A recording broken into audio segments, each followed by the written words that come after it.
Bismillahirrahmanirrahim. Assalamualaikum warahmatullahi wabarakatuh. Pada video kali ini kita akan belajar tentang kekongruenan. Ini merupakan materi matematika kelas 9. Pastinya tetap bersama Vi. Yuk kita mulai. Dua bangun dikatakan kongruen jika memiliki bentuk dan ukuran yang sama. Jadi bentuk dan ukurannya harus sama. Nah, untuk syaratnya, dua bangun dikatakan kongruen harus memenuhi dua syarat, yaitu yang pertama, sisi-sisi yang bersesuaian panjangnya sama. Sudut-sudut yang bersesuaian besarnya sama. Nah, misalkan ada dua bangun ABCD PQRS. Untuk menunjukkan bangun ABCD kongruen dengan bangun PQRS, sisi-sisi yang bersesuaian panjangnya sama. Jadi sisi AB bersesuaian dengan sisi PQ, nah maka panjang AB harus sama dengan panjang PQ.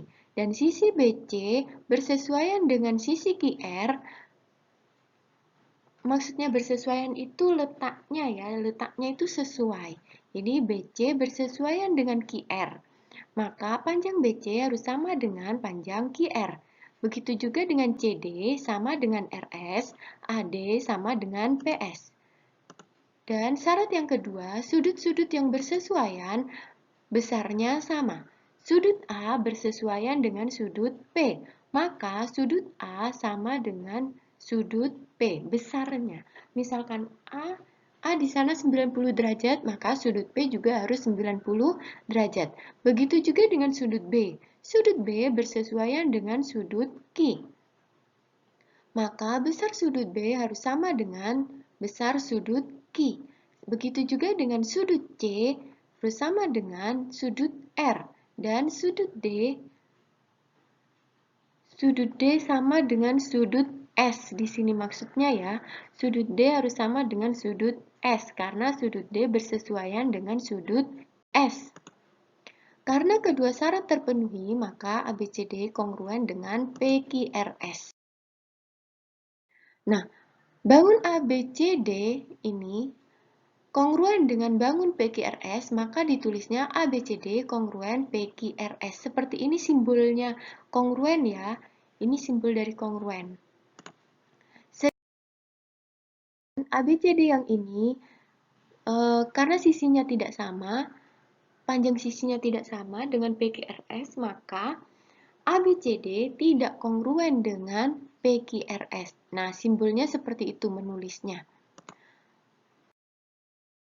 Dan di sini ada contoh soal. Ada bangun PQRS dan KLMN.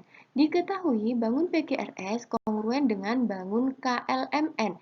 Jika PQ sama dengan 15 dan KN sama dengan 10, maka tentukan KL dan QR. Jawab.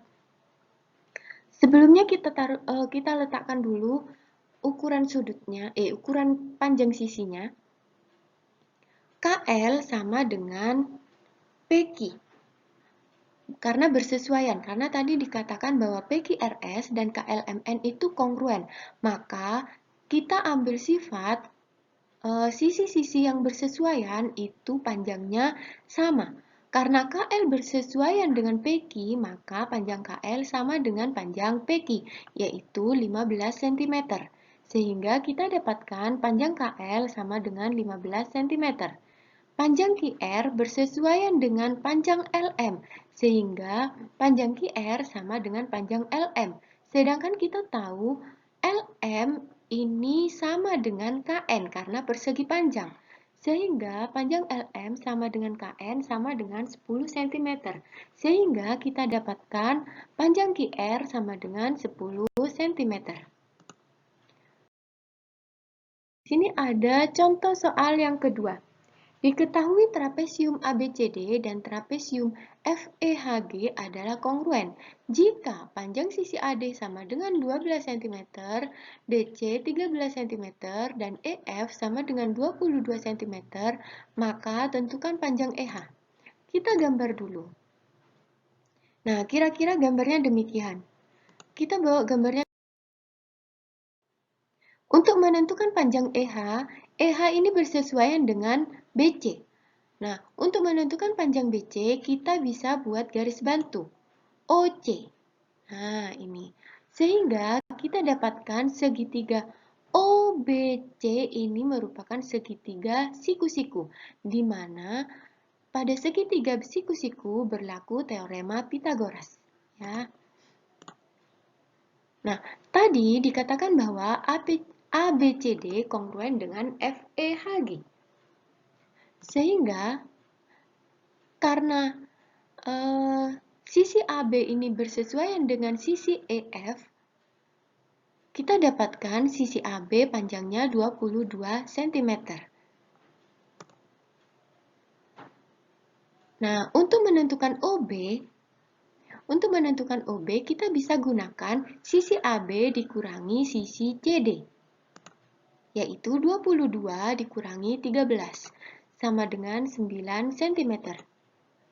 Nah, untuk menentukan BC-nya, kita gunakan teorema Pitagoras, di mana sisi miring kuadrat sama dengan jumlah kuadrat sisi siku-sikunya, yaitu BC kuadrat sama dengan OB kuadrat ditambah OC kuadrat. OB kuadrat sama dengan 9 kuadrat. OC kuadrat sama dengan 12 kuadrat. Sehingga didapatkan 9 kuadrat sama dengan 81 dan 12 kuadrat sama dengan 144. Kalau kita jumlahkan hasilnya adalah 225.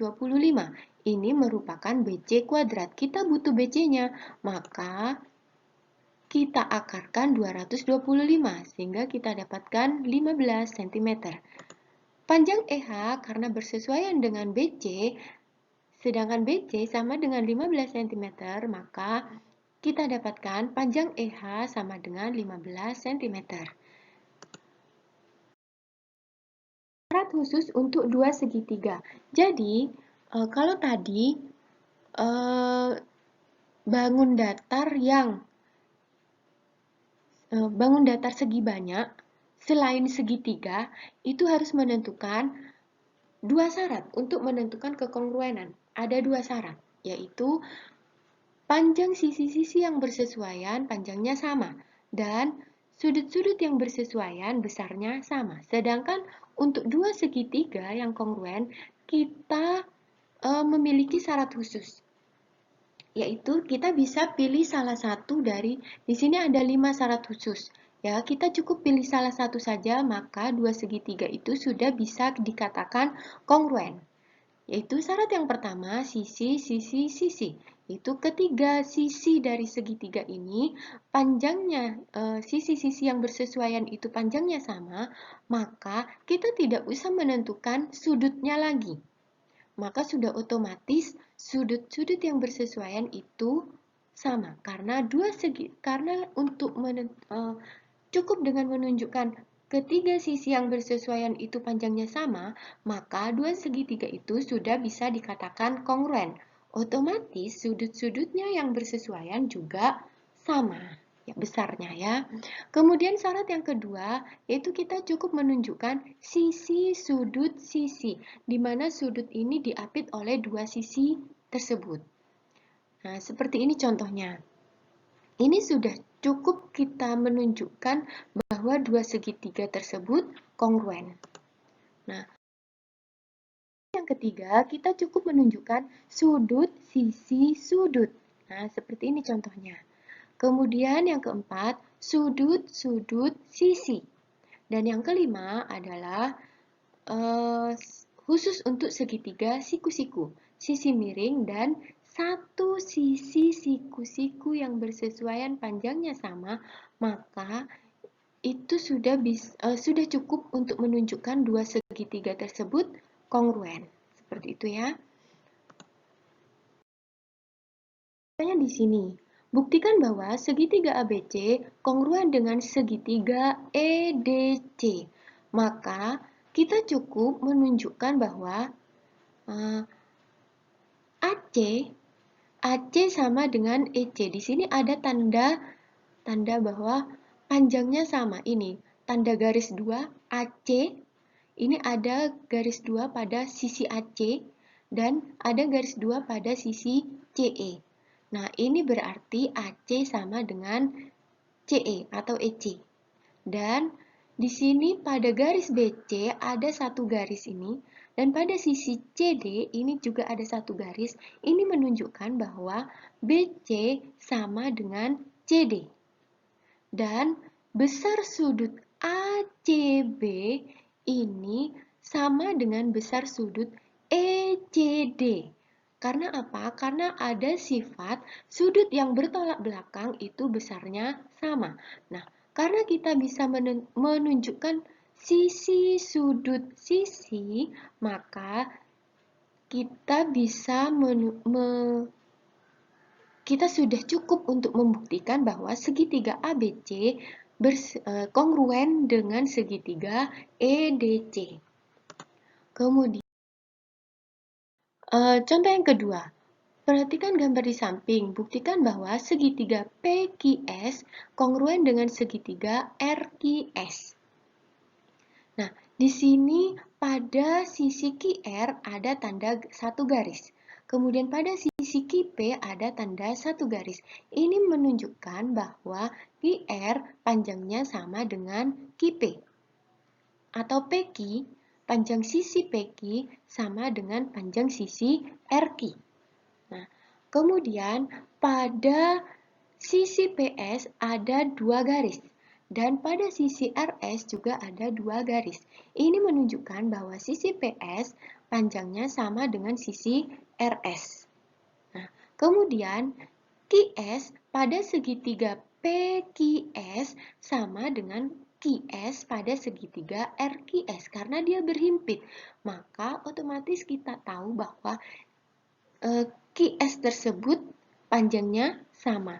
Nah, karena ini memenuhi kriteria sisi-sisi-sisi, maka kita sudah cukup membuktikan bahwa segitiga PQS kongruen dengan segitiga RQS. Seperti itu ya, anak-anak. Semoga pemaparan tadi bermanfaat. Mohon maaf atas segala kesalahan dan kekurangan. Terima kasih. Wassalamualaikum warahmatullahi wabarakatuh.